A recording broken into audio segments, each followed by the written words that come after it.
Good morning, afternoon, or evening. Your video is about to start. I wanted to remind you of our newer Wednesday, 1 p.m. live stream Q&A on all things Social Security. Visitors are welcome to post a question in the chat, and I'll do my best to answer it. It's on a first come, first serve basis, so please get there on time. Otherwise, if you care to be a member and get some different kinds of perks, feel free to click the join button below or just click it to learn about them. Anyway, I hope to see you Wednesday. If not, enjoy the video. Bye now. Good morning and happy Sunday. Let's do the Sunday Social Security Roundup for the week of where are we at? February 10th through Saturday the 15th. All right, so here we go. On the 10th, I guess it was the 10th, that must have been Monday. We talked about, and it was in response to someone's question about how RFC perhaps is determined and used at various ages, and the ages that they happened to pull out was 43 versus 48, and then later 50, and how a date last insured would work its way into that and be relevant. Okay, so we went into that on Monday. On Tuesday, the 11th, we had, oh yeah, it was referenced to an old happening from 10 years ago when the SSA, made it clear that they had 6.5 million 112-year-old living people on their books, not necessarily paying them benefits, but on their books as if the Social Security number belonged to a live person. And I was wondering when I bumped into that because it had come up in January of 2025 in something else I saw. And I was curious if that had ever been rectified. And I didn't find anything to suggest it had been, that they'd cleaned up those roles. And there are reasons for that, as some people pointed out. You can't just go take someone off because you think they're dead. I think there probably needs to be some sort of, at some point, a presumption of death. But, they have to do it in an official way, of course. On Wednesday, the 12th, oh yeah, and Tuesday also, great hearing day. Woohoo. Um, on the 12th, it was, oh yeah, we had our live Q&A, about 2 hours worth. Everyone was really great. It was fun. Always feel free to join Wednesdays at 1 p.m. Eastern Standard Time if you want to have any questions that can be freely addressed on YouTube. I'm happy to do it.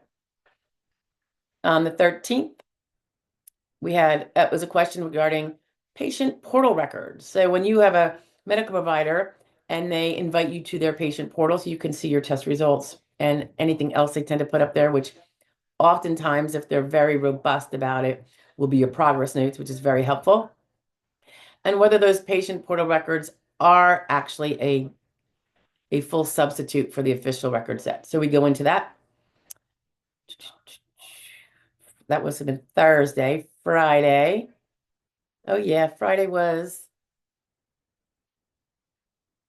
I think it was Friday. Fraud law review. Although it almost looks like here, I don't know if it never went out on time. Anyway, it was about a Colombian citizen who stole Social Security number and was defrauding Section 8, which is the housing assistance provided in the many states, but which of course requires a Social Security number.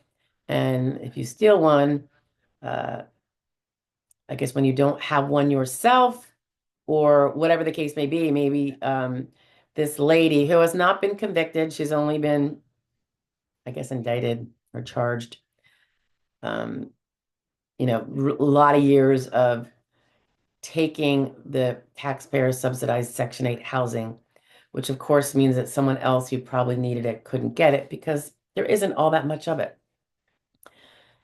Okay, and Saturday, yeah. This got a few people. Woo!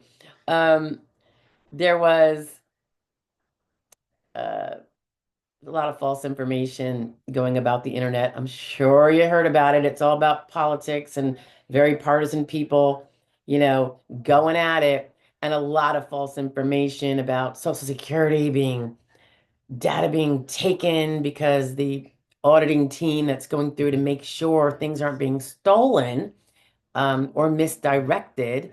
Uh, and it just made people on some people anyway, who don't want to see accountability, I suppose, or just have a severe distrust. Um, whoops, they uh they kind of had a head spinning moment. So it is what it is. Okay, that was the week of. I hope everyone has a great upcoming week. I will see you next week. Hopefully, I'll see you Wednesday, 1 o'clock p.m. Eastern Standard Time. Otherwise, as I go through the day, I will be sure to share anything we're working on that might be of help to you. I do think one is coming out about a function report question or two. So that will be something if you're working on a function report or you think you will be soon, you might want to take a listen to that one. All right. Have a great week, guys. Take care of yourselves, take care of each other, and I will talk to you soon. Bye-bye. It's still Sunday. Did you miss last week's Social Security roundup? Not this week that you just heard, but the one prior to that, and want to catch up? I'm attaching it now. Have a great day. Bye. Good morning. Happy Sunday. It is, what is the date today? The 9th of February. Okay, so this is just a quick Social Security roundup for the week of February 3rd to February 8th. So here we go, in case you missed. Okay, so the third Monday, we talked about this was in particular for people who have worked and paid into the Social Security system, working in the United States or outside of the United States, but paying in to the United States system or something that's the equivalent, and later on retire or become disabled and move out of the United States. So they're not a US citizen and they are not a resident. So they're not like a permanent resident or on a visa. They're not here. Nothing wrong with that. Um, there is a overarching rule about having to return every 6 months for 1 month if you want to collect those benefits out of the country, living elsewhere. However, there are some massive exceptions that apply to so many people based on what their citizenship is elsewhere and agreements and all. So we go into that a little bit so that if you are erroneously told, like someone that I just consulted for, who was having his benefits withheld unless he returned to the United States for 30 days, kind of an inconvenient thing, costs a lot of money, right? Um, and I think the field office just aired. So I did a consulting thing with him, got him some of the information I think will help him prove it to them.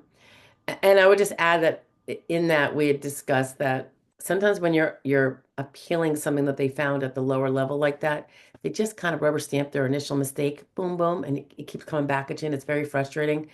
I would urge that when it's something like that that you know is technically wrong, don't just roll over. Take it all the way to an ALJ because they're the ones that really use discretion and insight and listen to you versus, some paper pusher, no offense, that just can easily go, let's just repeat the thing and move it on. They can always appeal. That's sometimes what I think the attitude might be. Okay, so Tuesday, February 4th, this was about, this was for disabled young people who are later going to be potentially eligible for DAC because they were disabled before the age of 22. It could have been from birth or childhood or what have you, but before the age of 22. And when work attempts can hurt them and kind of how to prevent that without having to prevent work attempts.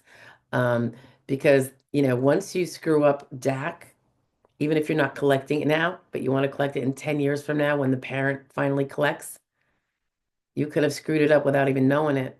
based on those work attempts if you don't handle the work attempts appropriately. So we go into that a little bit. February 5th.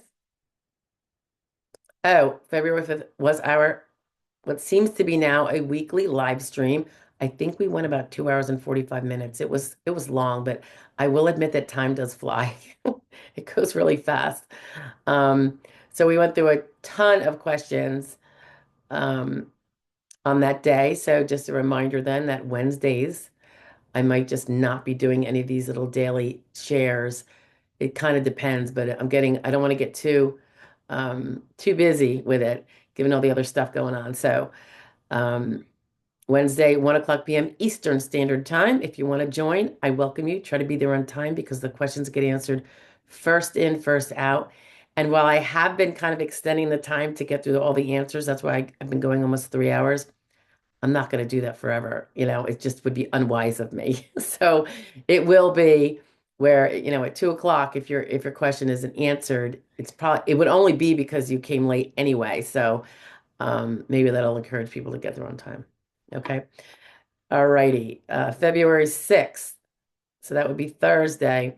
This is about CDRs. And this question I think was based on somebody asking about it. So that's why I shared it.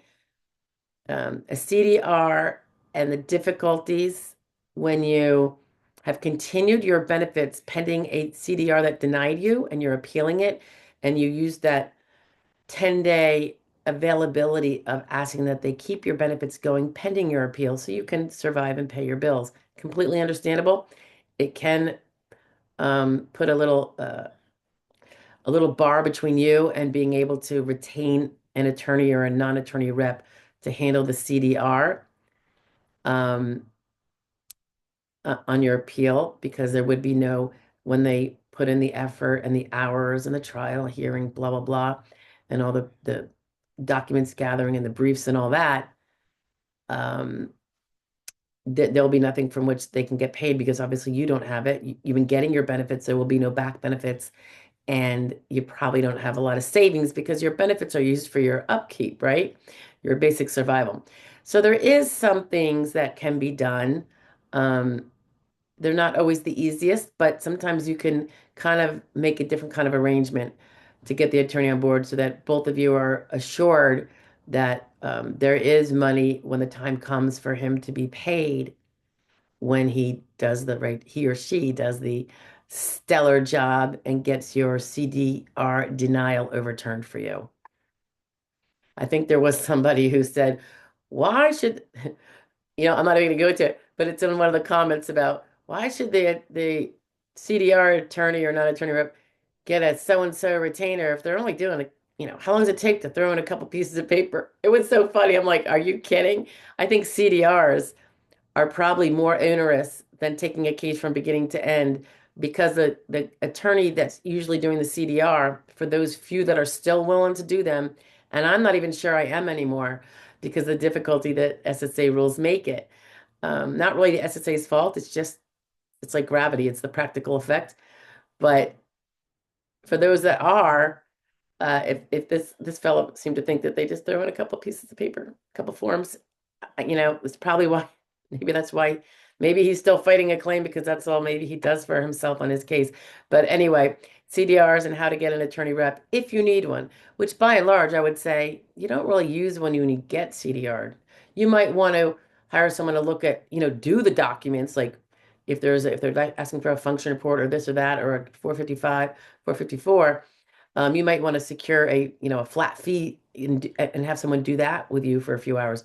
But I wouldn't necessarily retain one unless you don't prevail on your CDR and initial and it gets denied, and then you have to appeal and there's a problem. That's probably what I would say. Like, you don't necessarily have to get one for the CDR. Just, follow the directions. If you've been doing what you're supposed to be doing, which is treat, treat, treat, to some degree after you've prevailed in your case, maybe not to the same vigor as when you were fighting your case. I think it's okay. Okay, moving on. I digress. Friday was Friday's fraud law review, and this concerned a New York senior um, who was doing some bad stuff, stealing social security numbers and taking out loans in the names of people like us, and then not paying them, and then we get bad credit. It's identity theft of sorts, as well as fraud. I don't know if you guys have ever had an ID theft or someone took a loan out under your name and information. I did. It was a really long time ago. I was like, I want to say I was like 8 months pregnant with my son, who's now 16. And so I guess it's 16 and a half years ago. Oops. Excuse me. It was bad. It took like almost a year to clear up, maybe 8 months. All right. I didn't only find out because my credit tanked. All right. So oh yeah, Saturday. Um, yeah, my voice is going. Only because I just swallowed, I think, a piece of something. Um, this was sharing with you the results of a congressional inquiry, at least one step in the results, with a congressperson who's doing the perfect thing of being very responsive and putting in the inquiry and all that business. And we go over again when you should and shouldn't use a congressional inquiry. It's not to be abused, in my opinion. But I shared that with you. I even read the letter, I think, redacted, of course. Anyway, I will talk to you guys later. I hope you have a fabulous week. We're having a cold one up here. I hear we are looking at tons of snow after snow after snow. So it'll be interesting. I've got my shovels ready. I'm just got to make sure I have enough salt. But I have kind of a steep driveway. Anyway, I will talk to you later. Stay safe, everybody, and I will see you next week. Bye.